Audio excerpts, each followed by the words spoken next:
12 রাকাত। হালেলুয়া। যারা যেখানে কি বলেন হালেলুয়া। কিন্তু আমি যদি ঈশ্বরের আত্মা দ্বারা ভূত ছাড়াই, তবে সুতরাং ঈশ্বরের রাজ্য তোমাদের কাছে আসিয়া পড়িয়াছে। আর অগ্রে সেই বলবান ব্যক্তিকে না বাঁধিলে কে কেমন করিয়া সেই বলবানের গৃহে প্রবেশ করিয়া তাহার ঘরের দ্রব্য লুট করিতে পারিবে? বাঁধিলেই পরে সে তাহার ঘর লুট করিবে। যে আমার সপক্ষ নয় সে আমার বিপক্ষ, এবং যে আমার সহিত পুরায় না সে ছড়াইয়া ফেলে। হালেলুয়া।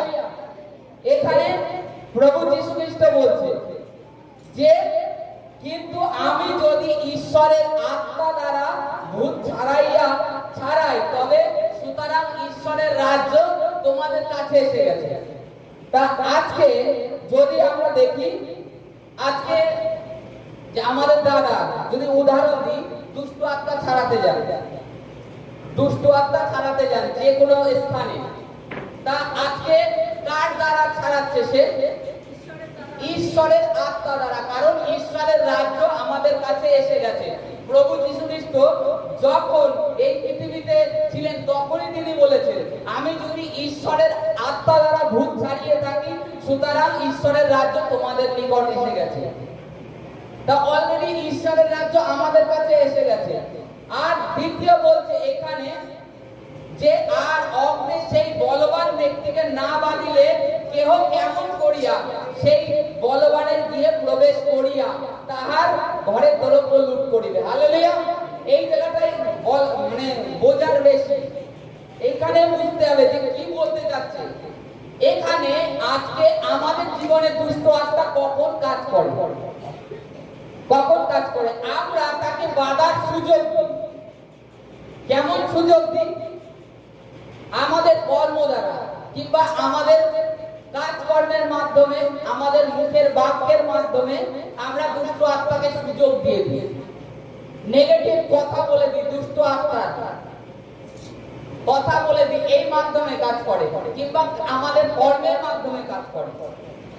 দুষ্ট আত্মাকে সুযোগ দিয়ে দিচ্ছি, তখন কিন্তু সেই দুষ্ট আত্মা আমার গৃহে প্রবেশ করছে। কারণ আমার দ্বারা সে যে কোনো একটা পাপের অন্বেষণ করে যে এই ব্যক্তি পাপ করুক, এর গৃহে তাহলে আমি প্রবেশ করতে পারবো। তখনই দুষ্ট আত্মা সামথিং আপনার থেকে আপনাকে পবিত্র আত্মা চেতনা দিল। মনে করুন আপনাদের পারিবারিক একটা গন্ডগোল হচ্ছে, সামথিং, কিংবা একটু জমি নিয়ে সমস্যা হচ্ছে, সেখানে আপনাকে পবিত্র আত্মা চেতনা দিল যে তুমি কথা বলবে। আপনি কি করলেন? সেই পবিত্র আত্মার কথাটাকে ইগনোর করে দিলেন, উড়িয়ে দিলেন, শুনলেন না। আপনি সেখানে উত্তর দিলেন, তার সাথে দুই এক কথা বলতে বলতে আপনার সাথে অশান্তি বেঁধে গেল। দুষ্ট আত্মা এই হচ্ছে রাস্তা পেয়ে গেল। তখন আপনার গিয়ে প্রবেশ করলো। গিয়ে কথার অর্থ আমাদের শরীরেরটা কি হোক, দ্বিতীয়ত আমার পরিবারও সেটাও কি হোক, প্রবেশ করলো। প্রবেশ করার দরুন আমাকে এবার বাঁধলো, কারণ আমার দ্বারা দুষ্ট আত্মা পাপ করিয়ে দিয়েছে। বেদে আমাদের শারীরিক অত্যাচার, যেরকম শারীরিক রোগ ব্যাধি সৃষ্টি করে, কারণ না বাঁধলে তো আপনাকে পাপ দ্বারা দুষ্ট আত্মা বেঁধে রাখতে চায়, পাপ দ্বারা বেঁধে রাখতে চায়। যাতে আমরা কথা দ্বারা, কার্য দ্বারা যদি দুষ্ট আত্মার জন্য রাস্তা খুলে রাখি, তবে প্রবেশ করবে, তবে আমার মধ্যে সে আমাকে বেঁধে দেবে। বেঁধে নিয়ে পাপ পাপ পাপ মদ খাওয়া পাপ। এটা কেমন করে বলে? একটু খাও। আমি যেটা ঈশ্বরকে ধন্যবাদ দিই, আপনি সেই সমস্ত নেশার থেকে ঈশ্বর মুক্ত করেছে। এক সময় আমিও মদে লিপ্ত ছিলাম, কিন্তু ঈশ্বর এই গত 6 মাস আগে এক জায়গায় কাজে গিয়েছি, সে বলছে দাদা একটু জ্ঞান নিয়ে আসি। এটা হচ্ছে কি দুষ্ট আত্মা বাধার একটা রাস্তা। কারণ প্রথমে সে আমাকে ফিরতে খাওয়াবে, তারপরে আস্তে আস্তে না ভালোই লাগে, আস্তে আস্তে বৃদ্ধি হবে। যখন ওই একবার নেবো তখন আমার ভিতরে প্রবেশ করবে, পরে পরে গিয়ে কি আমার ভিতর থেকে সারা দেবে যে আরেকটু খেলে ভালো হয়, আরেকটু খেলে ভালো হয়, অল্প তো কিছু হবে না। এটা হচ্ছে একটা রাস্তা দুষ্ট আত্মা এইভাবে প্রবেশ করে, তারপরে ধীরে ধীরে আমাদেরকে ওটা অভ্যেসে পরিণত করে দেয়, পরিণত করে দিয়ে আমাদেরকে বেঁধে দেয়। তারপরে আমাদের দিয়ে সমস্ত কিছু লুট করে, তখন এক একটা রোগ ব্যাধি সৃষ্টি হয় আমাদের শরীরে, জীবনে চলে আসে। দুষ্ট আত্মার পদ্ধতি এটাই। আর এখানে এটাই প্রভু যীশু খ্রিস্ট বলতে যাচ্ছেন, সেই বলবান ব্যক্তিকে কখন লুট করতে পারবে? যখন তাকে বাঁধবে, যখন তাকে বেঁধে নেবে, তারপরে তার গিয়ে লুট করতে পারবে। আর দুষ্ট আত্মা চাচ্ছে আমাকে আপনাকে নেশায়, কথার ফাঁকে, সমস্ত কিছুতে বেঁধে নিয়ে, বেঁধে দিলে তাহলে আমার ঘরে, আমার গিয়ে, আমার পরিবারের সমস্ত কিছু সে লুট করতে পারবে। আর প্রভু তারপরে নিচের বাক্যে বলেছে কি, বাঁধিলে পরে সে তাহার ঘর পক্ষ। প্রভু বলছে যে আমার সপক্ষ নয় সে আমার বিপক্ষ, আর এবং যে আমার সহিত কুড়ায় না সে সরাইয়া ফেলে। আজকে কি কুড়াতে বলছি? ঈশ্বরের জ্ঞান।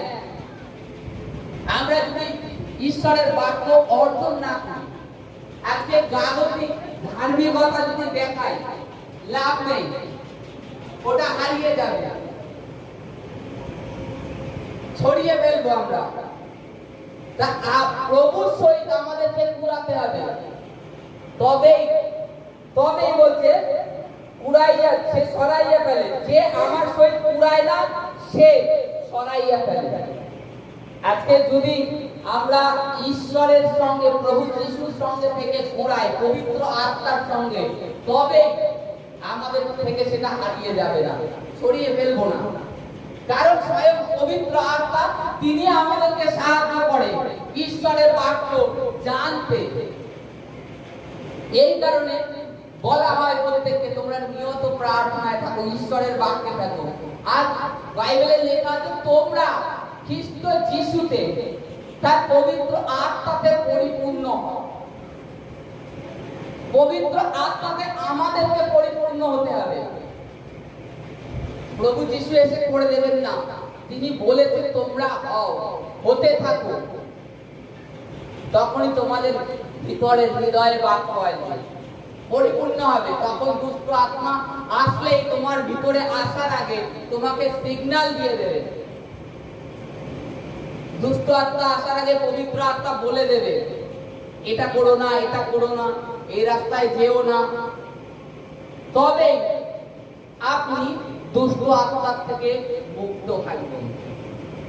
হ্যাঁ, শারীরিক জীবনে সামথিং জ্বর, ঠান্ডা, কাশি এরকম থাকতে পারে, কিন্তু আপনাকে, এটা হচ্ছে নেচার, ওয়েদারের জন্য, কিন্তু আপনাকে বড় কিছু সমস্যা, রোগ ব্যাধি দিয়ে বেঁধে দিন, এটা নয়। এটা দুষ্ট আত্মা সব সময় চায়। Hallelujah, hallelujah.